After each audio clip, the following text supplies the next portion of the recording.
बुद्ध चरित्र चंद्रोदय दोस्तों विनीत विक्रम बौद्ध जी का पुस्तक है ये।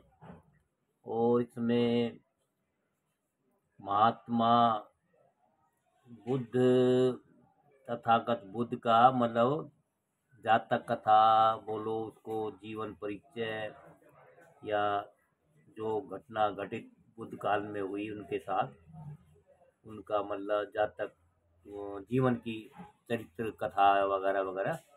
इसमें 13वां सर्ग है अहिंसा परमो धर्म। अहिंसा परमो धर्म।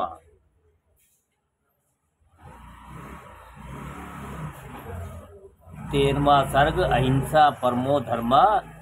चंद्रमा के समान चमकते मुख कमल वाले कुमार सिद्धार्थ ने एक दिन प्रातः काल अपने शरीर पर चीवर धारण करके हाथ में भिक्षा पात्र संभालकर नगर की ओर प्रस्थान किया। उसी मार्ग पर भेड़ बकरी हाँकते हुए उन्हें 2 मेषपाल दिखाई पड़े।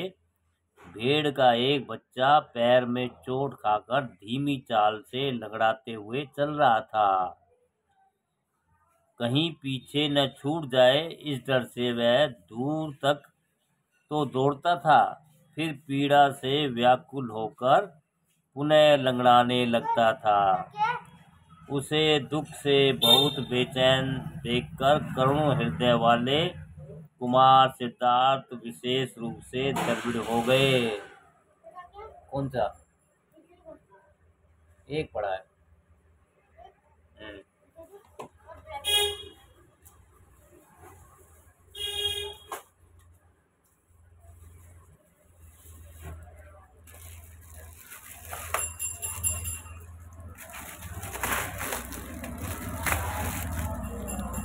एक क्या ब्लड?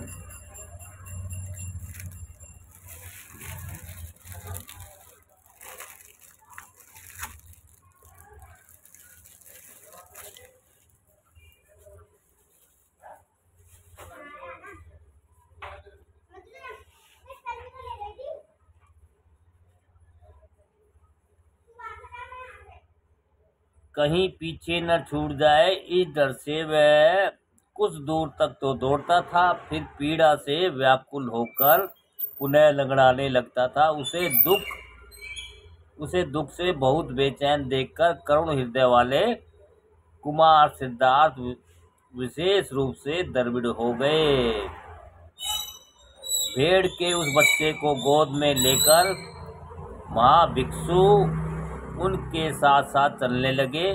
वह उनसे पूछने लगे, यह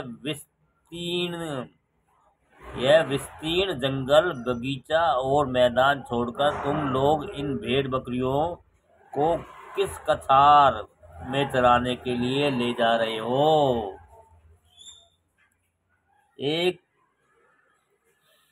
तब एक मेषपाल ने सिर नवाकर निवेदन किया, इस संसार में गरीबों के गले फांसने के लिए अनेक फंदे हैं। एक फंदे को सुलझाते हैं तो दूसरा यज्ञशाला बनवाकर एक फंदे को सुलझाते हैं तो दूसरा उलझा लेता है। गरीब लोग अपने गले कभी नहीं सुलझा पाते। हे मुनिराज, वेणुवन में यज्ञशाला बनवाकर महाराज बिंबसार एक यज्ञ कर रहे हैं। सम्राट इस यज्ञ के दौरान इस लोक में अलभ्य सुख शांति प्राप्त करना चाहते हैं। इस यज्ञ में प्रतिदिन 500 बलि पशु काटे जाएंगे।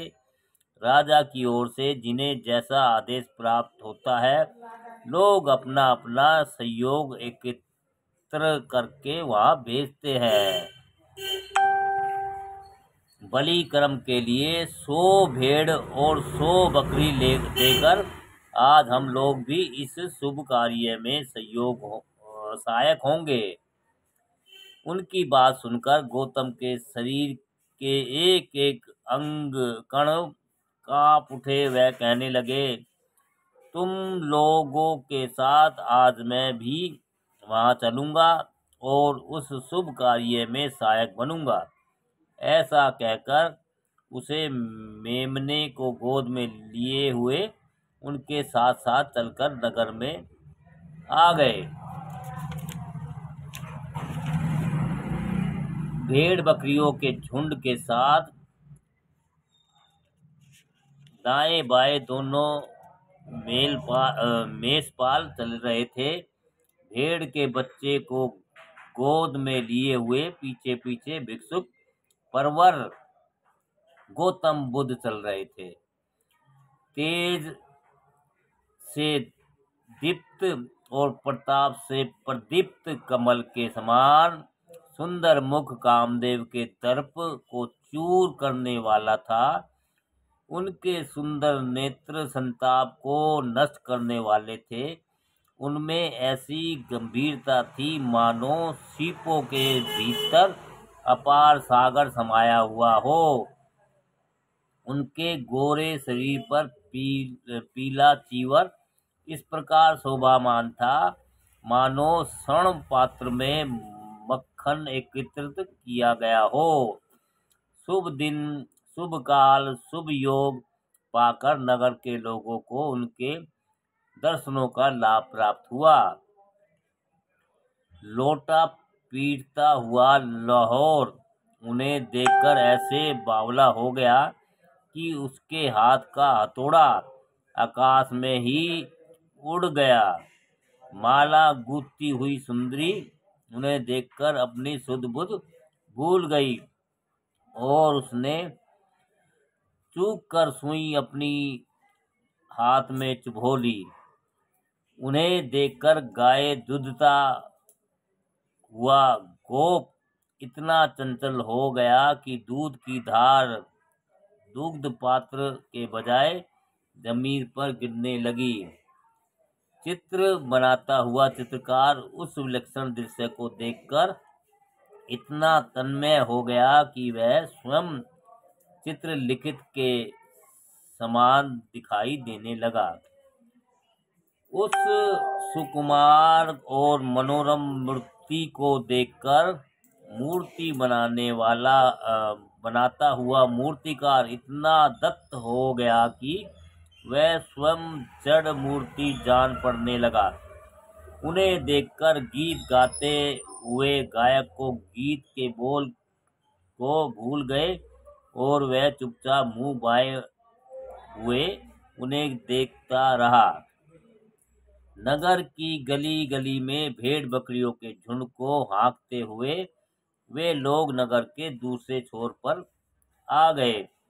फिर दोनों मेषपालों के साथ सिद्धार्थ गौतम वेणुवन की ओर बढ़ने लगे। वेणुवन में यज्ञशाला बनी हुई थी और यज्ञशाला के बीचों बीच भयंकर यज्ञ कुंड बना हुआ था। कुंड की पूर्व दिशा की ओर फूलों के आसन पर अपनी पटरानियों के साथ मगध नरेश बिंबिसार बैठे हुए थे। खराब है। पश्चिम दिशा में सांसारिक सिद्धि और स्वर्ग सुख प्रदान करने वाला पुरोहित वर्ग बैठा हुआ था। दक्षिण भाग में पुण्य को बढ़ाने वाली और पाप को नष्ट करने वाली बलि देवी बनी हुई थी। बलि देवी के पास ही बलि कर्म करने वाले कर्तक अपने हाथों में लिए हुए कुल्हाड़ों को कंधे पर रखे थे। वहीं पर अपने अपने खूंटों पर बलि पशु बंधे हुए थे। उत्तर दिशा में वही बड़ी भीड़ थी। वहां नगर के स्त्री पुरुष दर्शक के रूप में बैठे हुए थे। यज्ञ कुंड में पड़ी हुई लकड़ियों का समूह जल रहा था। आग की चंचल लपटें सुंड की तरह लहरा रही थी जो तिल चावल शक्कर और घी को सानकर बनाया हुआ हवय को पुरोहित लोग अपने हाथों में लिए हुए हवन पात्रों में भर भर कर अग्नि में हवन कर रहे थे। इस प्रकार बार बार आहुति पाकर सोई हुई अग्नि प्रज्वलित हो उठी। भयंकर लपटों का समूह आकाश में इधर उधर लहराने लगा। प्रधान पुरोहित से संकेत पाकर कुशल सेवक दौड़कर गए और एक बलि पशु को पकड़कर यज्ञ कुंड के पास ले आए। उसकी दोनों सींगों को पकड़कर दाहिनी ओर मोड़ते हुए उन्होंने उसकी गर्दन मरोड़कर कंधे से बांध दी।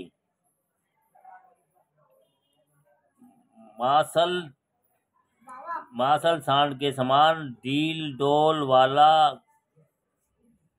कुर्ते अपने हाथ में तीक्ष्ण कुठार लिए हुए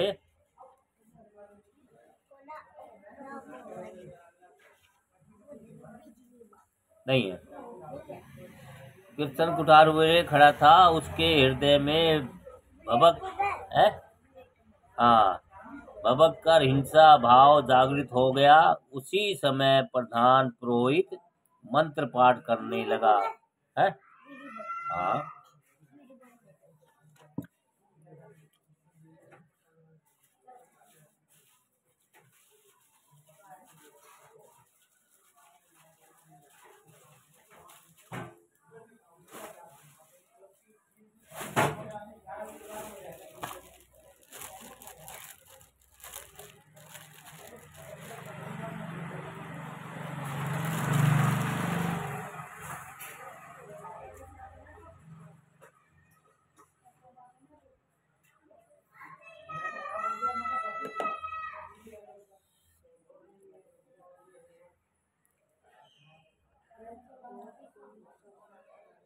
मैं आदेश देता हूँ कि अब यजमानों के सभी पाप बलि पशु के सर पर सवार हो जाएं।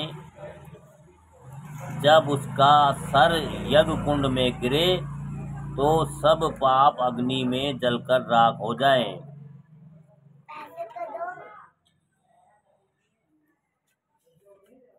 जब तक यजमान जीवित रहे तब तक उनके घर में सफलता और संपन्नता आती रहे। जब वे दिवंगत हो तब स्वर्ग को प्राप्त करें। मंत्र पाठ पूरा करके प्रधान पुरोहित अपने हृदय से हर्षित हुआ और अपने कर्तक को बलि कर्म करने का संकेत किया। पुरोहित द्वारा किए गए मंत्र पाठ को सुनकर तथा उनके अर्थ को समझकर महाराज बहुत प्रसन्न हुए। उसी समय कर्तक का भयंकर गड़ासा आसमान में बिजली के समान चमक उठा। उसी समय अचानक रंग में भंग हो गया। सामने देखकर सब लोग चकित हो गए। सबको कल्याण करने वाले अकल्याण दूर करने वाले चीवर धारण किए हुए साक्य मुनि वहां पर आ गए। उनके मुखमंडल पर तेज और प्रताप दिखाई देता था। नेत्रों से करुण रस की वृष्टि हो रही थी। प्राणी मात्र को अभय देने वाला वरद हस्त ऊपर उठा हुआ था। वे वर्जित करने वाली श्रेष्ठ वाणी में बोले, उसे शीघ्र छोड़ दो। जिसे तुम जिला नहीं सकते उसे मत मारो। हे महाराज, प्राणियों को मारना सरल है लेकिन उन्हें फिर से जिलाना बहुत कठिन है। मेरे इस गंभीर प्रश्न का उत्तर दो। जिस जीवन को तुम दे नहीं सकते उसे लेने का तुम्हें क्या अधिकार है? इस संसार में बेटा भिन्न भिन्न योनियों में उत्पन्न होने वाले जितने भी जीव जंतु है, उन सब से एक ही जीवन ज्योति प्रकाशित होती है। क्या बेटे?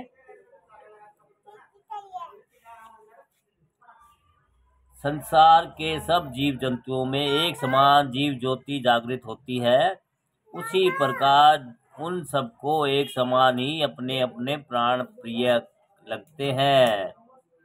अगर कोई उन्हें मारता है, जलाता है या काटता है तो सबको एक समान पीड़ा होती है। अतः किसी भी जीवधारी को यज्ञ के बहाने मार कर खाना उचित नहीं है। सब जीवों का संरक्षण करना उचित है। क्या बीमारी है? अब मेरे को बोलने देगी, नहीं बोलने देगी?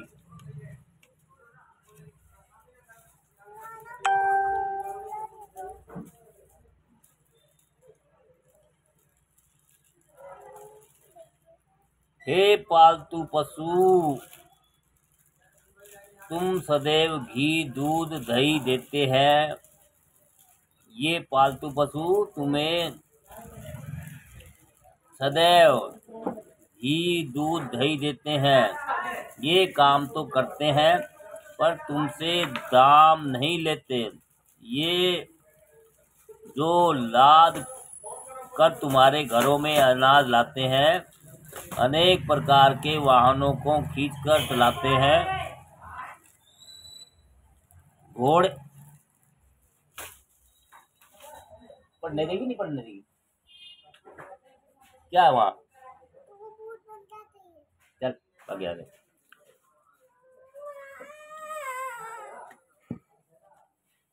इतना खिलाने के बाद भी तो कुछ भी नहीं मिला तेरे को?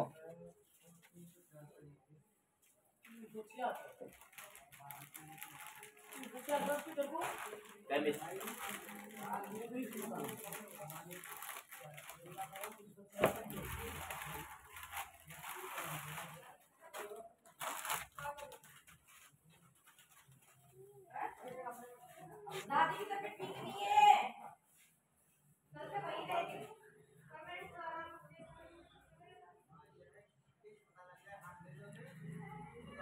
गधे, घोड़े, खच्चर बोझ ढोते हैं। वे केवल घास फूस से ही अपना पेट भरते हैं और पालते हैं। इन्हीं पशुओं से अत्यंत सुंदर और कोमल केश पाकर तुम अपने ओढ़ने के लिए साल दुसाले बनाते हो। वे जब तक जीवित रहते हैं तब तक सब प्रकार से तुम्हारी सेवा करते हैं। स्वयं मारकर खा कर भी तुम्हें मेवा खिलाते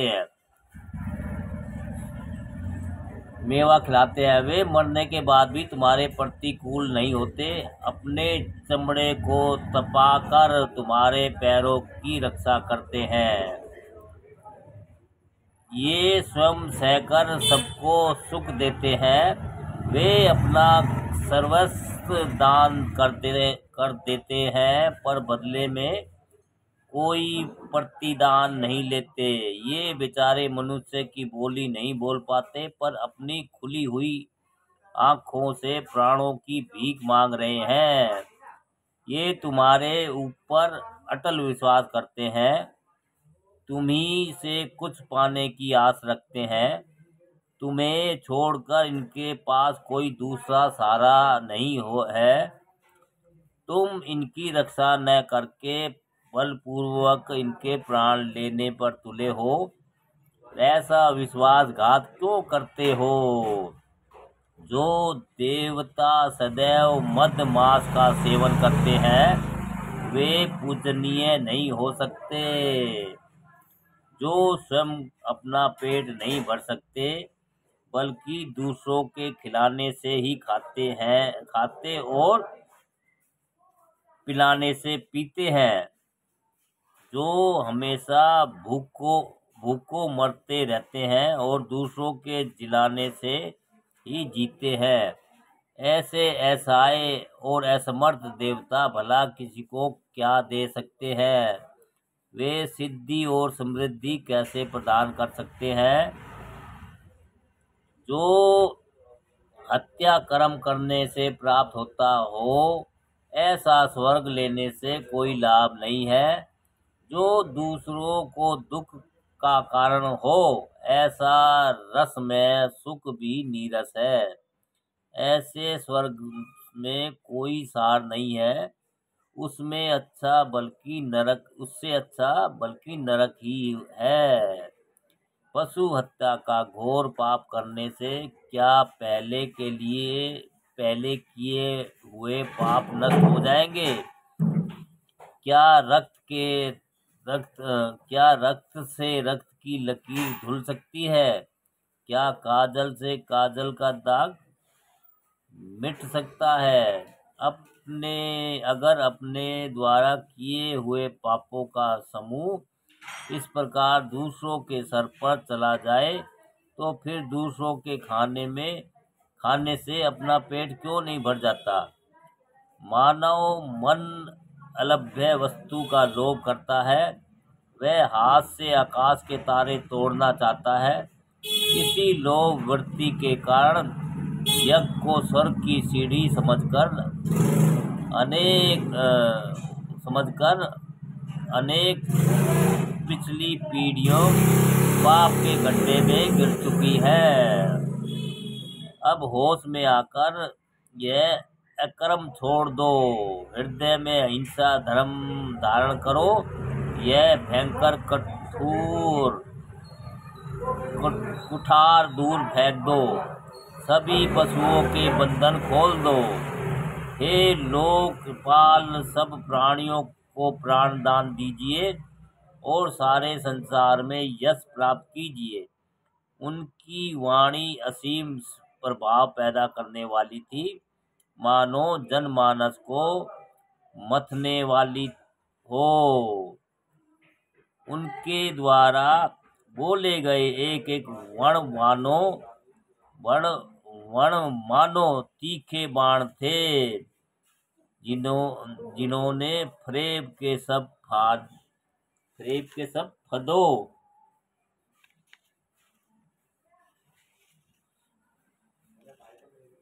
फदों को फाड़ डाला। कर्तक का पूरा शरीर भंवर में पड़ी हुई नौका की तरह कांपने लगा। उसके हाथ की कुल्हाड़ी जमीन पर गिर गई।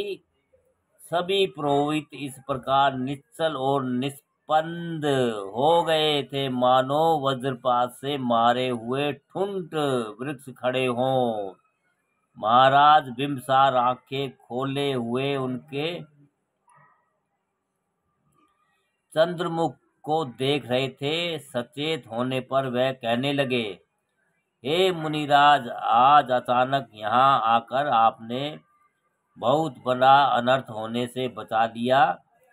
आपने अमूल्य उपदेश दिया तथा हम पर कृपा करके हमारी बुद्धि में लगे हुए कपाट खोल दिए।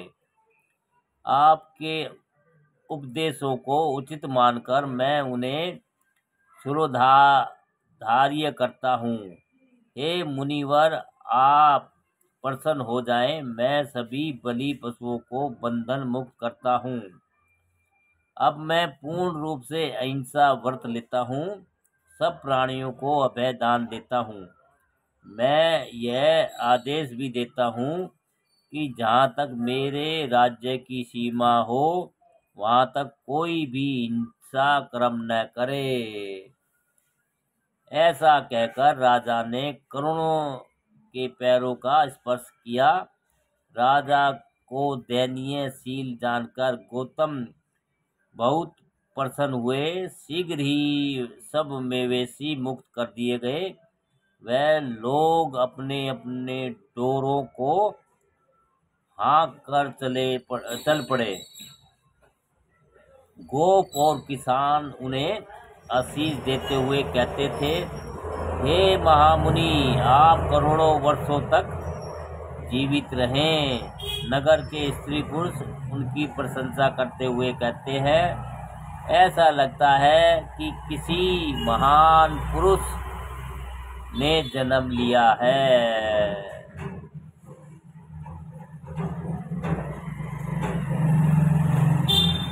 महान पुरुष ने जन्म लिया है।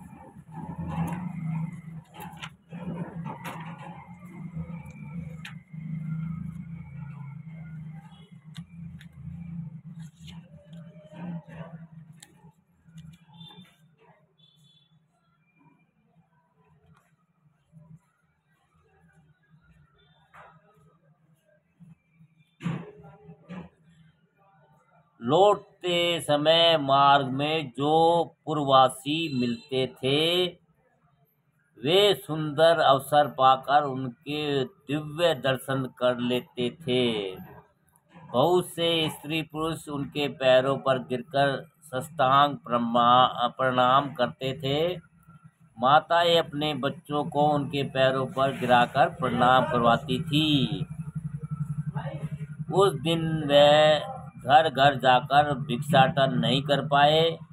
सब लोग खान पान लेकर मार्ग पर ही आ गए। क्षण भर में ही उनका भिक्षा पात्र भर गया।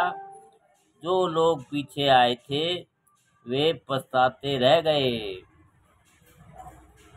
नगर को पार करके तालाब के किनारे आकर वे एक वृक्ष की छांव में बैठ गए। उन्हें भोजन करते देखकर छोटी छोटी चिड़ियाओं ने ललचाकर घेर लिया। अपना भाग खाकर उन्होंने उनका भाग उन्हें दे दिया। फिर तालाब के तीर पर जाकर स्वच्छ जल से हाथ धोए। खान पान से मुक्त होकर सिद्धार्थ ने एक पाषाण खंड पर लेटकर विश्राम किया। एक घड़ी भी व्यतीत नहीं हो पाई थी कि वह उठकर अपने आवास की ओर चल पड़े। दोस्तों, ये था आपका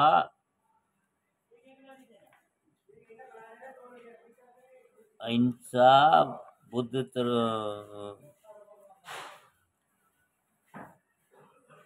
13वां सर्ग था। ये 13वां अध्याय और गौतम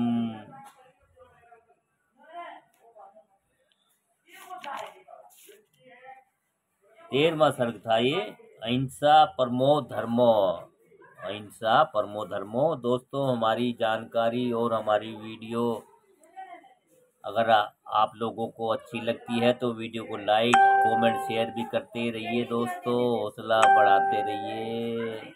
नमो बुद्धाय, जय भीम। दोस्तों।